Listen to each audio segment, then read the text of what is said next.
Hello. How's everyone doing today? Today I wanted to talk about a couple things that I've been pondering for quite some time now. I listen to a guy named Jordan Peterson quite a bit, and I think he has some very, very good advice on how to approach the world. And I think he is very wise in his trying to understand the darkness as described by guys like Carl Jung. And the reason why that is because I understand exactly what he's talking about when he describes humanity's ability to rise to the highest heights, but also fall to its lowest depths. And that is a characteristic that is inside everyone. And I can elaborate on that through my own experience.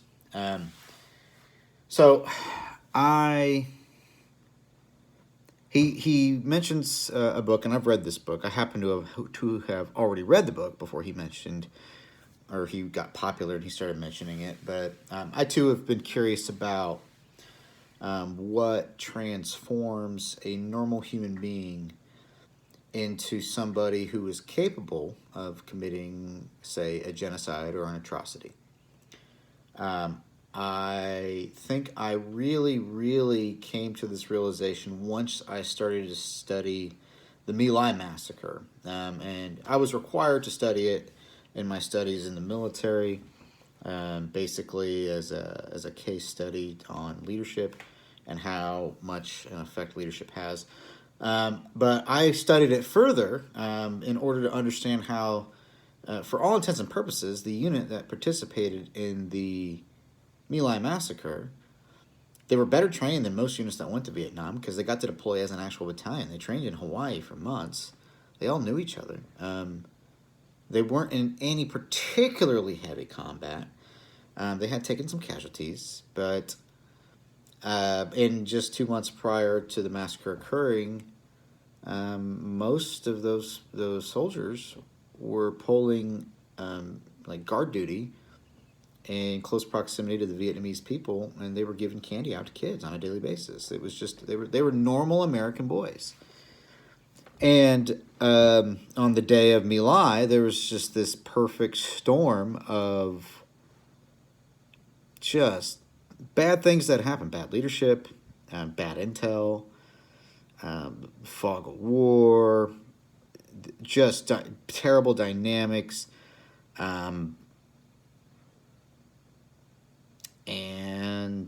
over 500 Vietnamese civilians were killed, murdered, and even on that day, it did illustrate the lowest of the humanity, but it also illustrated the highest. Another part of My Lai that nobody really hears about is a helicopter pilot, a Navy helicopter pilot, essentially reporting the incident that was happening, and he was ignored essentially, and he eventually couldn't take it anymore as he kept flying over the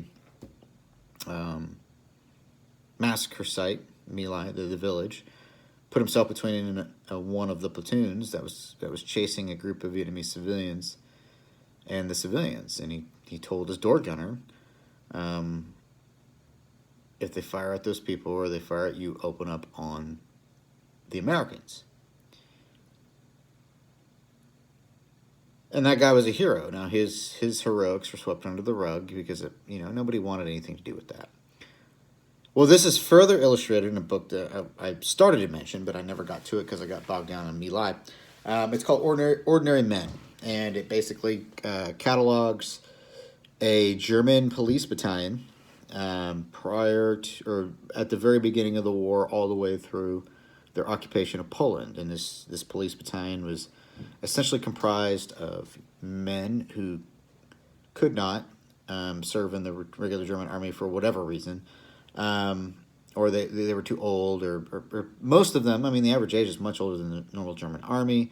Many of the people that had participated in this battalion were older than the Nazi Party. It wasn't like they were inundated with a bunch of propaganda. They knew what Germany was like prior to the rise of Der Führer, Hitler. Some of them were even World War I veterans. And it catalogs their training and their essential falling into the depths of the worst that humans can do to one another, such as executing pregnant women, mass murdering tens of thousands or several thousand Jews during their occupation at a time, perfecting the best ways to shoot and execute people so as to prevent more of a mess and to ensure a clean kill. It was the book's pretty gruesome, and it if you don't understand humanity, if you don't understand yourself, then it may surprise you that people can get there. But I think the point of the book, and I think probably the point of what Jordan Peterson is trying to say, which I agree with, is that those guards are you, and those victims are you. You can be both.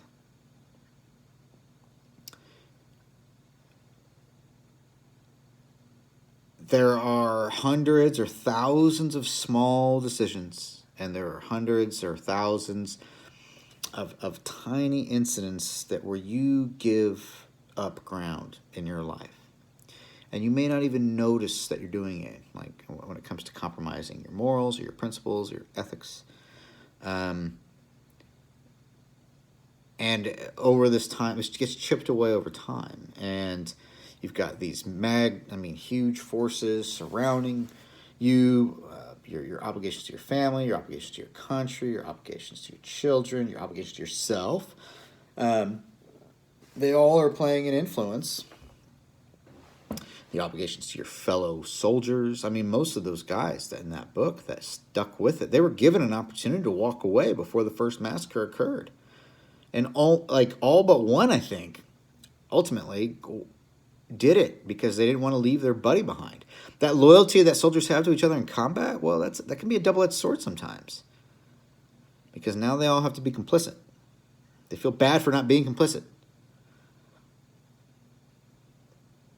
So my anecdotal experience with this is, and I'm about to tell you about a story that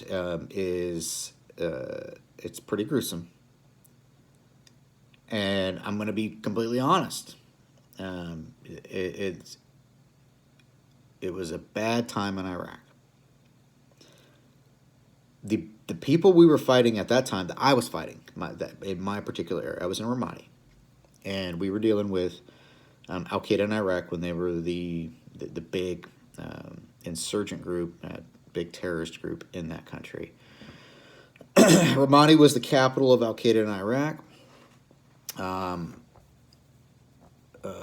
Zarqawi was the leader of Al-Qaeda in Iraq, and he was arguably far more dangerous than Osama bin Laden at that time. The sectarian violence was starting to get ramped up between the Sunnis and Shias. It hadn't even blown into the full-scale civil war, essentially, that occurred after I came home from that tour.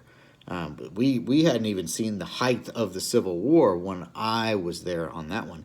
And what I'm about to describe to you was still happening. So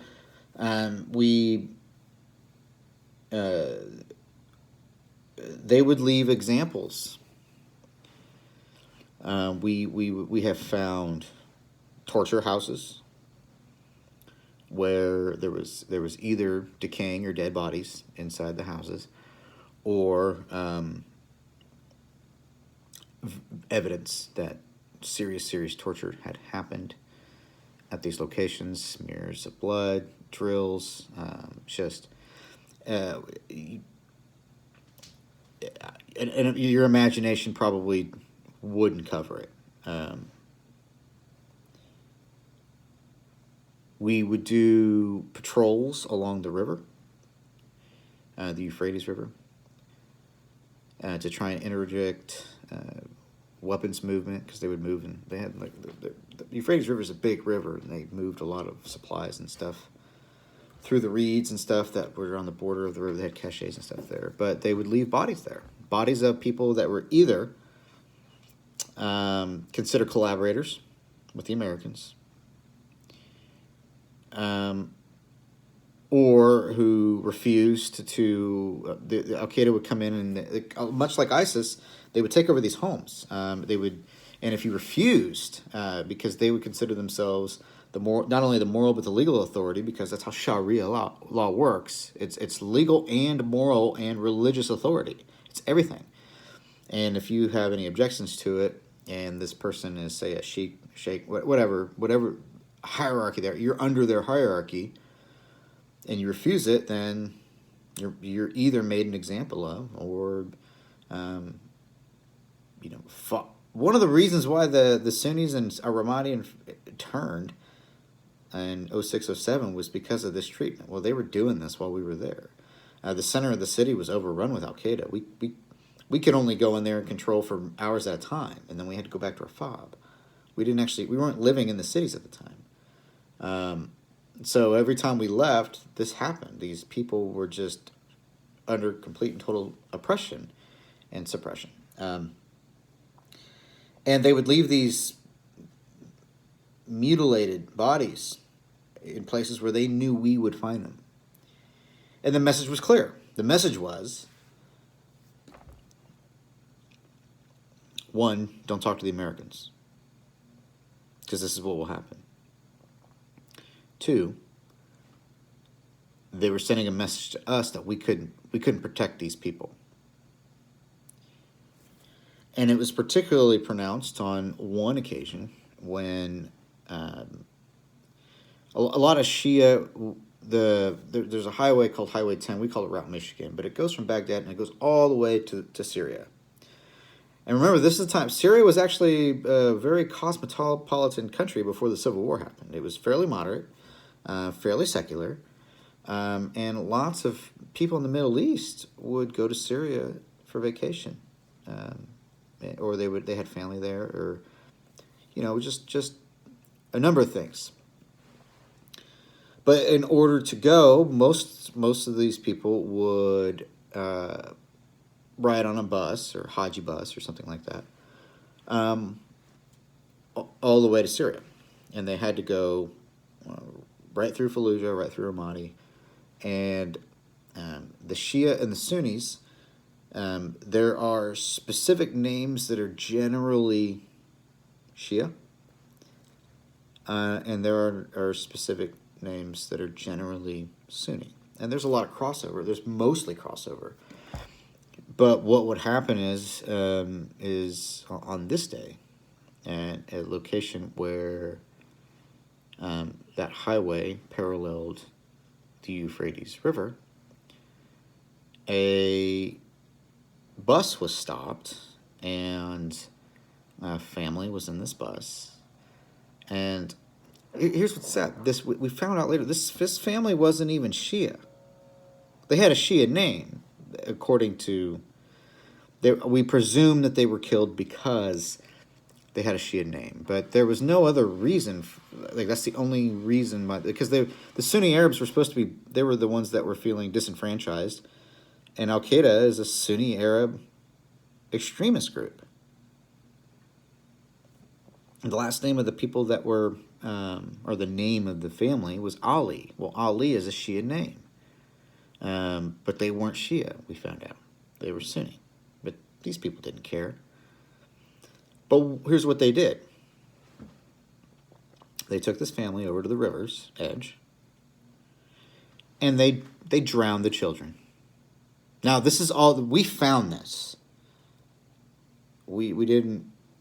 we didn't see it, we found it. And this is all we could presumed happened based off of what was left when we found it.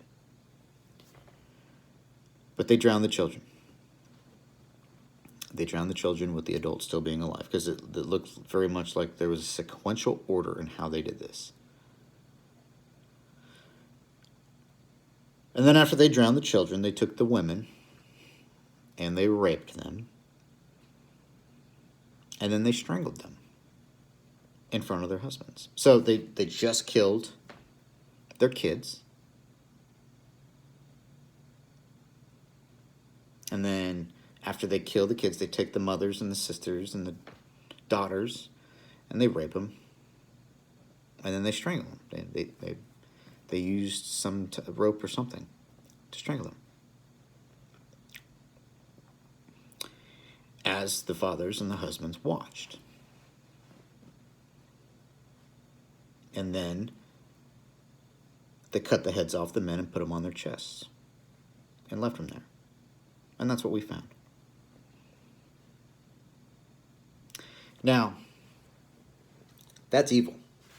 That is very much evil. And I will honestly say I never came closer to that becoming evil myself than on that day when I found that. And I didn't recognize it at that time, but I recognize it now for what it was. I saw that, and I was willing to do anything to kill those people that did that. Anything. It didn't matter what the cost was. I was willing to do. I really wanted revenge. I really, really, really wanted to find those people, and I just didn't want to kill them. That feeling inside of me, I wanted it to take me over so I could just unleash. And I don't know, I straddled that line, I think, for a long time. And I think there are occasions now when I can get there. But I'm aware of it now. I was fairly young back then, and I experienced combat, but I didn't experience savagery. And that's savagery. That. And savagery begets savagery.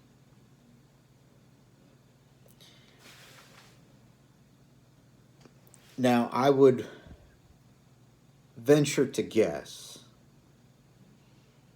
that the people that did that thing, and the many, many, many people who have done things like that throughout history, they didn't start out that way. I bet they're normal people. Most of them.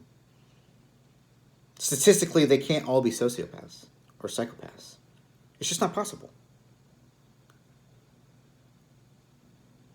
So I think it's important to understand for all of us, if we don't know that we're capable of going there, we're very much more likely of going there. If we don't understand that the actions that we often take to feel like we are creating justice, if we don't know what it looks like, if we don't know what the pathway to that savagery looks like, we turn into the savage. We turn into the evil that we're trying to fight. So I just wanted to mention that, and I wanted to talk about that, and I wanted to articulate that because I think that's important, because I'm looking at our world today.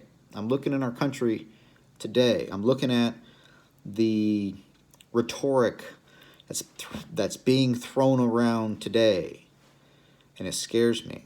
And the reason why it scares me is I'm seeing people that don't have any idea what they're playing with.